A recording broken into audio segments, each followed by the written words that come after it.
Excuse me, YouTube. You already. Let me turn this down. Can't get copyrighted by the unreleased Frank Ocean. But excuse me, YouTube. You already know who it is, man. It's your boy J3 right there, and coming at y'all with a little vlog today. You feel me? Just really want to get something out. I haven't been really active on YouTube lately, but yeah, coming at y'all with a little vlog. Let me unplug this. It's currently 6:30 in the morning. I don't know if y'all can see that, but it's 6:30 in the morning. I'm in the parking lot at the gym, about to go in. I don't think I'm gonna take y'all with me to the gym and like record. I'm not gonna lie, I'm not confident enough for that yet. You know what I'm saying? Not really that confident enough in front of camera to really like record me in the gym with like other people. Maybe if I go with somebody else, I'll bring the camera and we can like take turns recording and stuff like that. But yeah, not like I'm kind of I'm low key nervous to like set the camera up in front of me. I feel like a lot of people are just gonna be looking at me. So yeah, it's like raining a lot. It's kind of a gloomy day. Kind of matching my mood a little bit. I'm not gonna lie, we got a yap session in do. We definitely got a yap session queued up for when I get back from the gym. So yeah, be prepared, y'all. If you don't want to hear a yap session, click off this video. But yeah, man, I'll see y'all after I get back from the gym. Probably like an hour 30. So yeah, man, peace. What's up, y'all? I'm back. It's 9:17. Get into it. Bro. It's 9:17. That was not an hour and a half. But it's all good. Good workout, yo. I got two days worth of workouts in because I didn't yesterday after we had like runs and stuff at my old school. So I was gonna lift, but my hamstrings and my hips were really tight. So I didn't do it yesterday. So I went and got in 2 days worth of workout today. And yeah, bro. Random, bro. Why in the fucking making sure I'm recording, bro. Why in the locker room? This guy. First of all, this guy has nipple piercings. Look, that's you, bro. All right. I'm not a guy that's gonna judge. You know, everybody has their own thing, bro. You know what I'm saying? I have a nose ring. You feel me? My hair is dyed. You know what I'm saying? But this guy had nipple piercings, and he's wearing like one of them string tank tops that like bodybuilders and shit wear. So his titties are out, but he has nipple piercings, and he's a man. If it was a girl, maybe a little different story. You feel me? But this guy's a guy, so I'm not really too worried about it, bro. That's you. I'm trying to work out. I'm not, even though them bitches are staring at me while I'm doing my sets. It's all good. But I go in the locker room to like when I'm finished, cause I'm about to get my bag and stuff. I lock my stuff up with a lock and key. You know what I'm saying? I'm about to get my stuff. This guy is next to me, bro, and I noticed this guy, not the guy with the nipple piercings, but I noticed another guy. He has a Destiny 2 shirt on, and I used to play Destiny, so I'm like, the Destiny 2. He's like, yeah, we talk about it a little bit, and out of nowhere, nipple piercing man just gets naked in the locker. Like, bro, you know how it's a locker room and then it's a set of bathrooms and stalls, bro? Why don't you go in the bathroom and change where the fucking showers are? Are you just gonna get naked in front of everybody, bro? Have your dick out, bro? So I like had one foot out the door once that happened. I was like, in my mind, I was like, all right, this nigga's naked right now. That had nothing to do with anything, but I just had to get that off my chest. That was so fucking like weird. But I'm about to turn into Jordan and talk about some real shit. She look kind of yeah right there. Oh, she has a boyfriend. Never mind.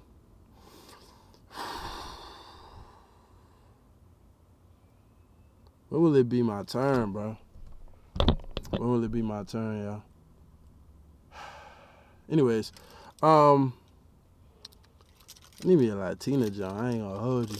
Anyways, what's that song? Yeah, I'm about to turn into Jordan. That was just J3 talking. Like, there's like two different sides. Like J3 is like, the funny, like guy, wild guy that makes people laugh and shit. We call him bitches, all that.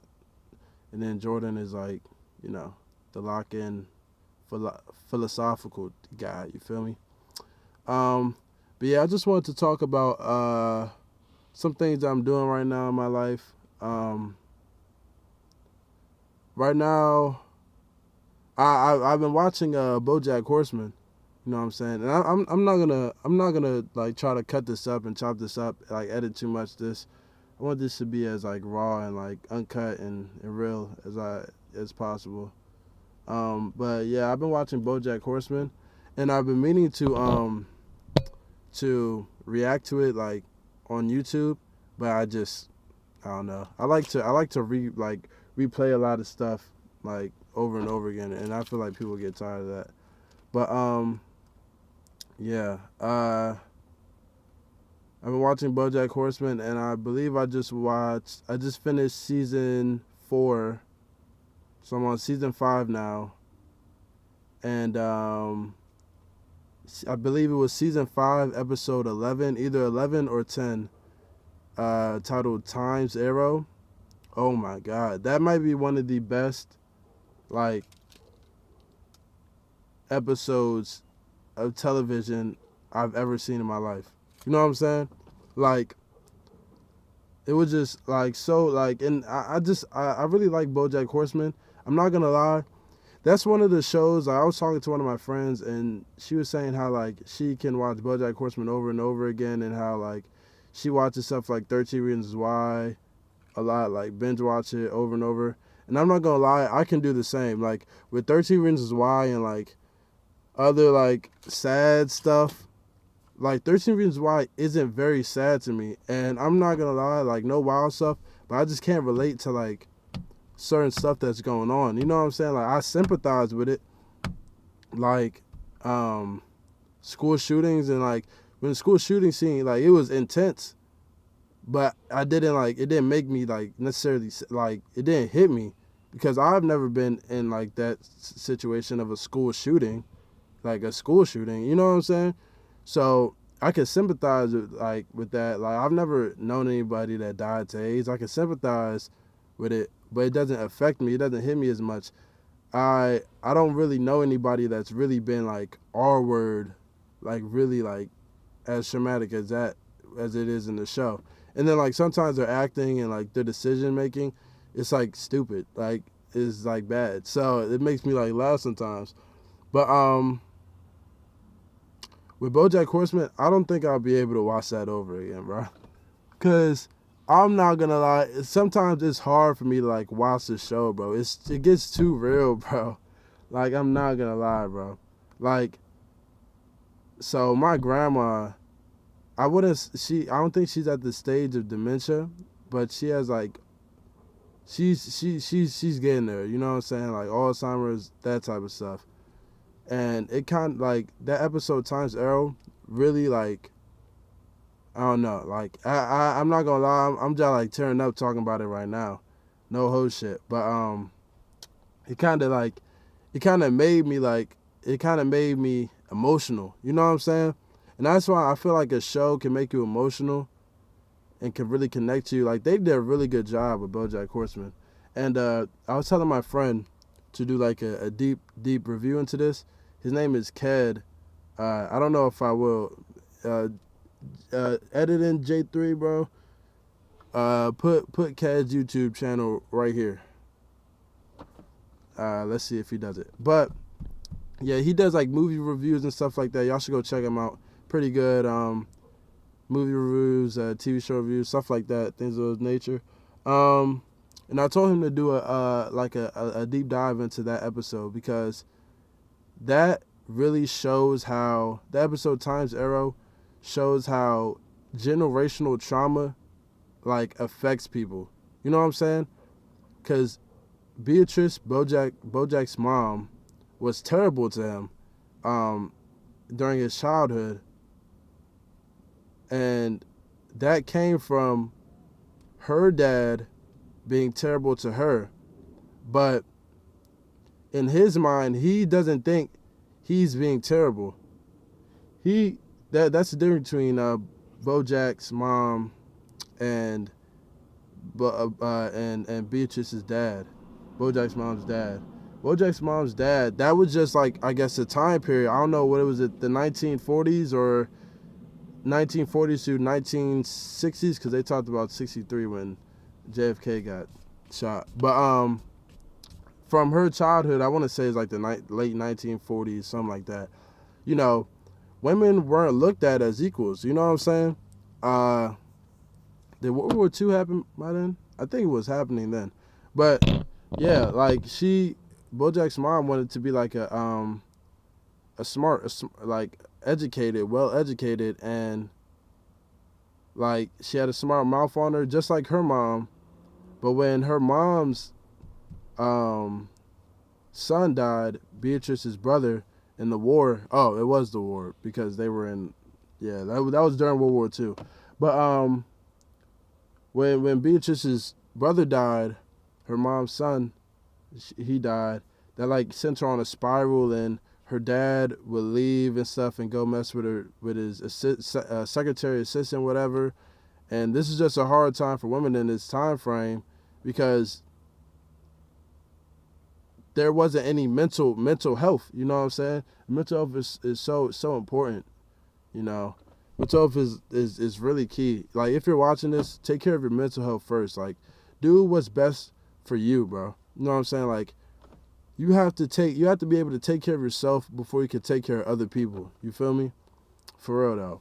But yeah, and they sent her to get a lobotomy, and she came back, like, it was like she died. You know what I'm saying? Like, Beatrice's mom wasn't the same. And Beatrice's mom was educated. She had a smart mouth.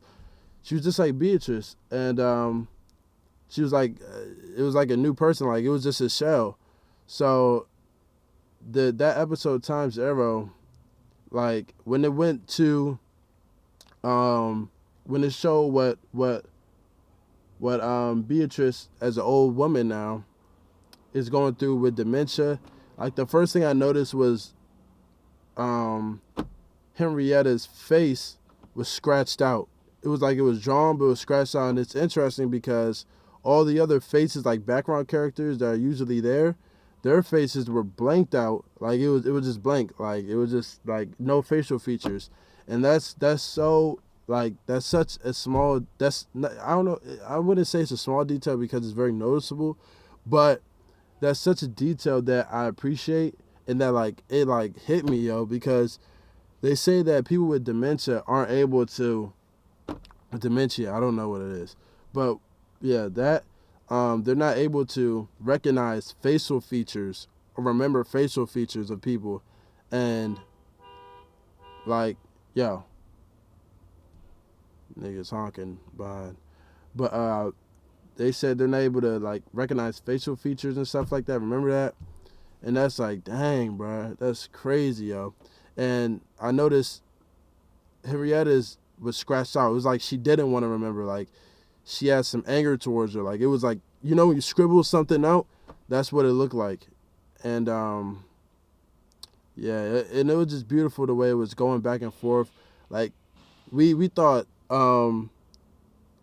Beatrice, as an old woman, was just being an asshole to Bojack while she was at his house, like calling him Henrietta and saying, this Henrietta, help me with this Henrietta. But she was really going back into flashbacks, and she really thought Bojack was Henrietta, you know. And then come to find out, Beatrice's husband, Bojack's dad, what was I gonna say, bro? Fuck, I'm yapping, bro. I'm not gonna lie. Good yap session though. Beatrice's Bojack's dad knocks up what's it called? Henrietta, the maid that they had, and Beatrice basically comes up with this plan that she's gonna pay for her tuition, and she's gonna basically do what nobody did for her, because she doesn't believe in abortions or anything like that, because of trauma. You know what I'm saying? Like, I guess since she was a kid, this is also shown in the episode. But since she was a kid, she had this baby doll that she used to play with all the time, and I'm not sure. I think this was real, but Beatrice's dad went and like burned all her stuff. I guess I don't really know what was the point of that.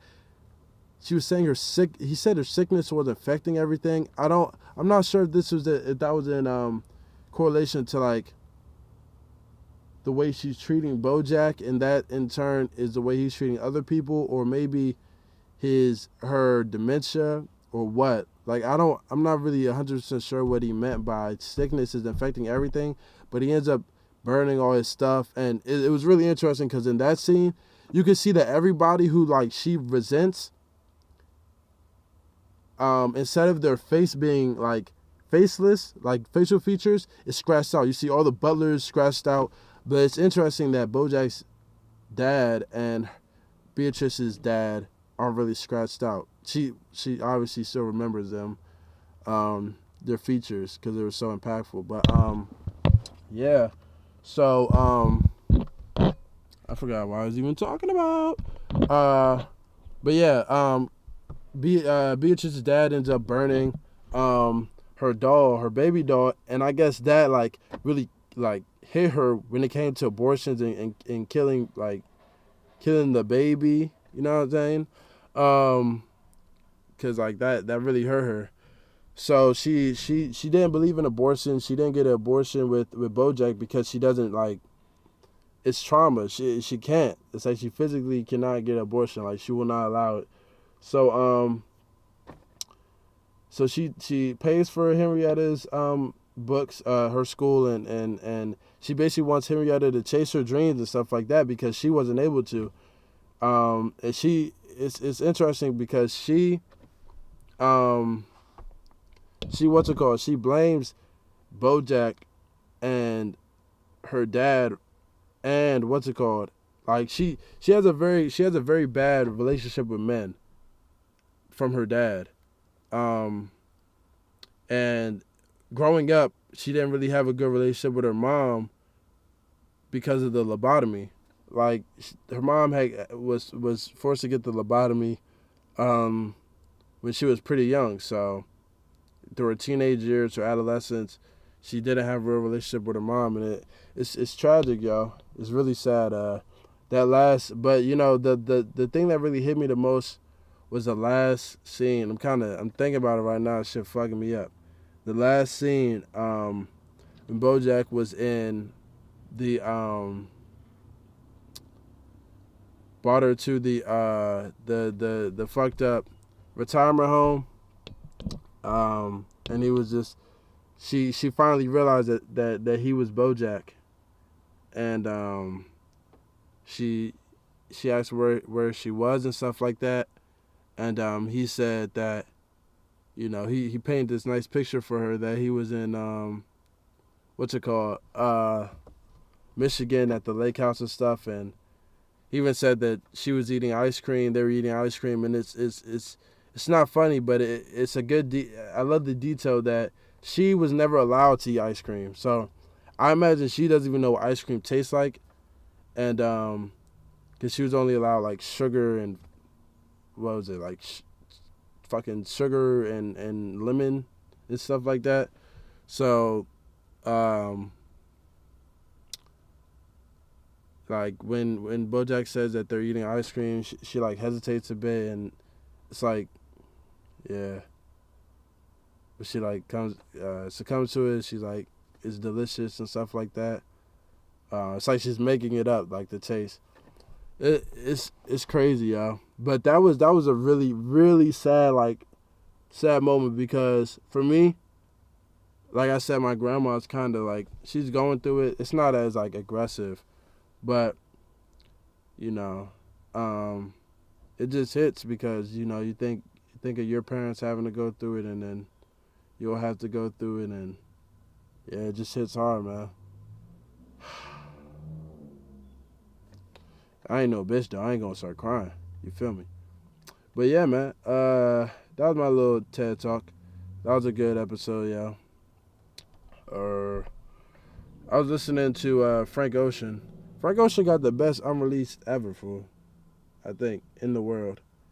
Like, I think I'll just sit on SoundCloud all day and just listen to his unreleased.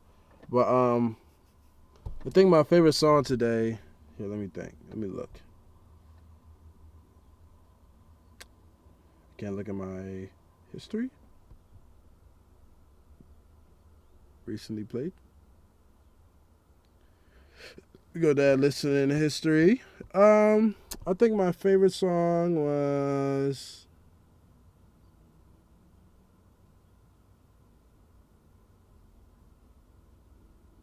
I don't know. All these songs are pretty good. Uh, any of these songs right here. You can't really see them. Hold on.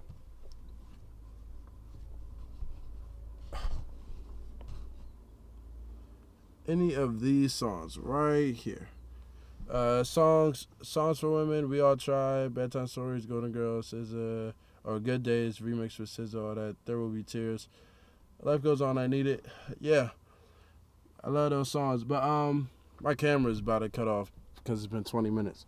But yeah, man. That was just his little TED talk, little yap session. Love y'all, man. Make sure you take care of your mental health. I'll see you on the next whatever I do, yo. Peace.